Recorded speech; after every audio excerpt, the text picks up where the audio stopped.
Let me start with something that sounds crazy, but isn't. Nike didn't suddenly fall apart. Nike is being forced to face reality, and the market is finally done playing along.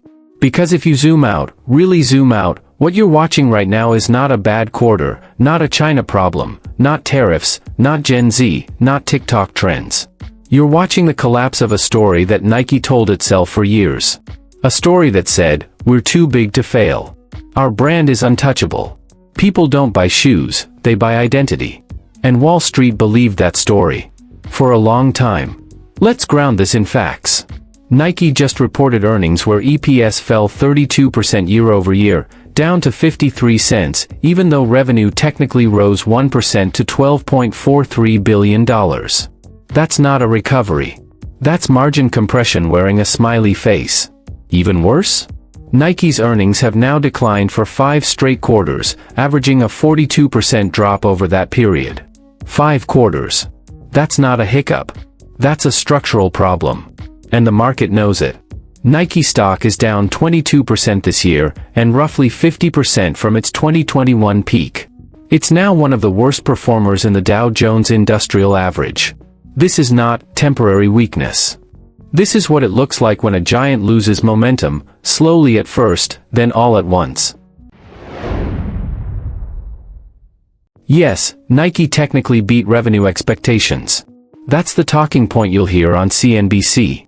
But let's look at where that revenue came from. North America, plus 9%. EMEA, plus 3%. Greater China, minus 17%, and accelerating. China isn't just a market for Nike. It's a pillar, and that pillar is cracking. Nike's management keeps calling China temporary softness. But here's the uncomfortable truth. When your brand loses cultural relevance in China, price cuts don't fix it. They cheapen you. Nike's gross margin dropped 300 basis points, down to 40.6%, largely due to tariffs and promotions. Nike is selling more product, but making less money per shoe. That is the nightmare scenario for a premium brand. And it gets worse.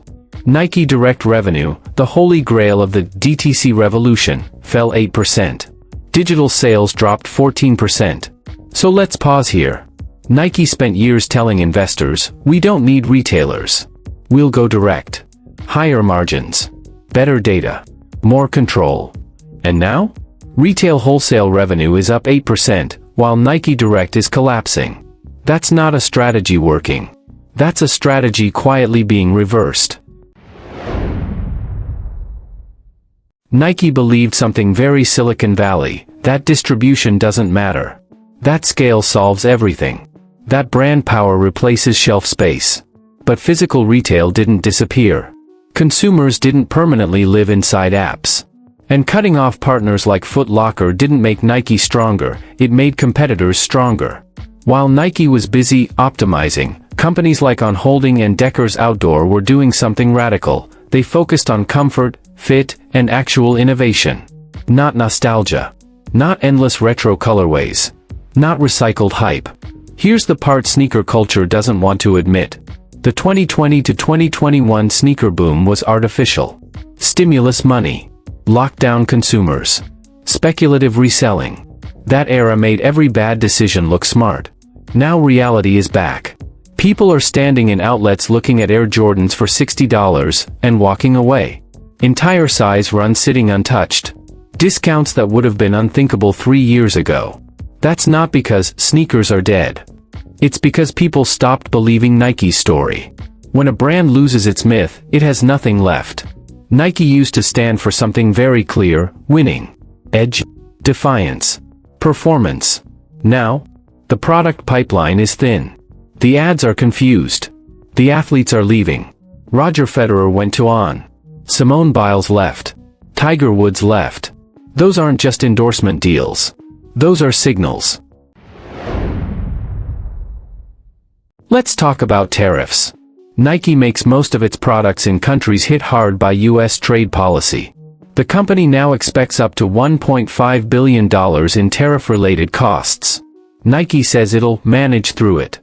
Which usually means higher prices, lower demand, more promotions.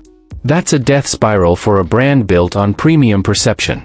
Nike didn't lose because of China. Nike didn't lose because of tariffs. Nike didn't lose because Gen Z is different. Nike lost because it forgot what business it's actually in. It's not a tech company. It's not a data company. It's not a lifestyle app. Nike is a performance brand. And when performance stops being believable, no amount of storytelling can save you. Nike's real problem isn't the CEO, it's the system that made him possible. So now we get to the part everyone on Wall Street loves. The CEO change narrative.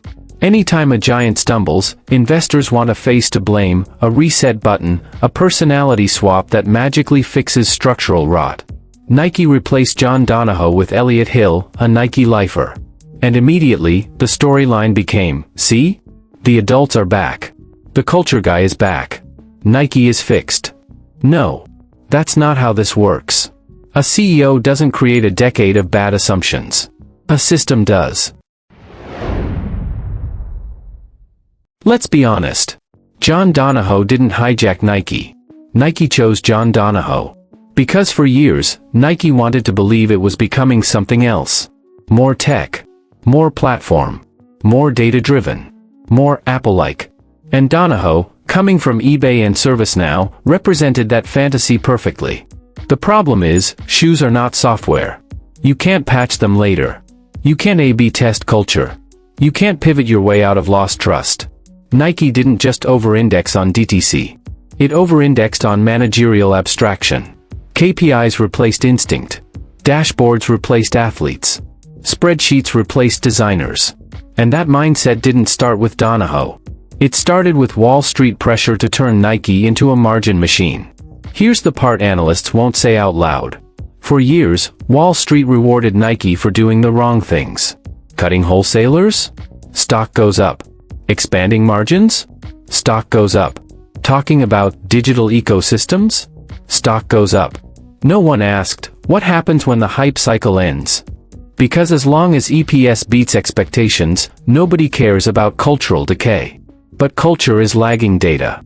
It shows up after the numbers break. And now the numbers are breaking. Let's talk competition. Nike still has scale. Nike still has cash. Nike still has global reach. So why is it losing mind share? Because companies like On Holding and Deckers Outdoor are not pretending to be everything. They're not trying to be lifestyle platforms. They're not chasing every demographic. They're not drowning consumers in retros. They're saying something very simple: this shoe solves a problem. Comfort. Recovery. Stability. Distance. Nike, meanwhile, is trying to sell meaning, without delivering performance. That works for a while. Then it doesn't. The sneaker bubble was a trap, Nike walked right in. The sneaker resale boom poisoned decision-making. In 2020 to 2021, Nike interpreted scarcity as demand. Hype as loyalty.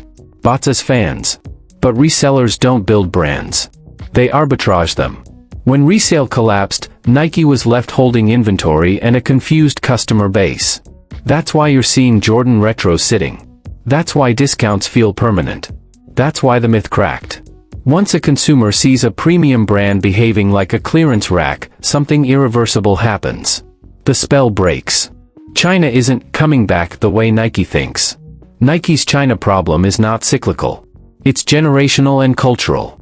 Local brands are faster, more nationalistic, more relevant, and frankly, more aggressive. Nike used to be aspirational in China. Now it's foreign, expensive, and politically awkward. Discounting won't fix that. Marketing won't fix that. Once a brand stops feeling inevitable, it's just another option. And China is brutal to optional brands. Tariffs didn't create Nike's weakness. They exposed it. When your cost structure is fragile, any external shock becomes existential.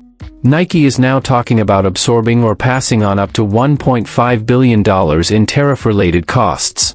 That's not noise. That's strategic gravity. A premium brand that raises prices without excitement loses volume. A premium brand that discounts loses identity. Nike is stuck between those two cliffs. Can Nike come back? Yes. But not the way people think. Nike does not need better storytelling. It needs better product conviction. It needs fewer launches, not more. Fewer SKUs, not endless variations. Clear performance narratives that athletes actually believe in. Nike needs to re-earn trust, not through ads, but through boring excellence. That takes time. It takes humility. And it takes accepting that growth might be slower, messier, and less tech-like. Wall Street hates that. Nike's greatest strength, its myth, became its greatest liability. For too long, Nike believed it could dictate reality. But brands don't command culture. They negotiate with it. And culture has changed. The next decade won't be about who tells the best story. It'll be about who builds the best thing, consistently, quietly, without hype. Nike can still be that company. But only if it stops pretending it's something else. This isn't the end of Nike. But it is the end of the Nike that believed scale was destiny, and brand was immunity. From here on out, every step is earned. No shortcuts. No narratives. No excuses. And that's a much harder race than Nike has run in a long time.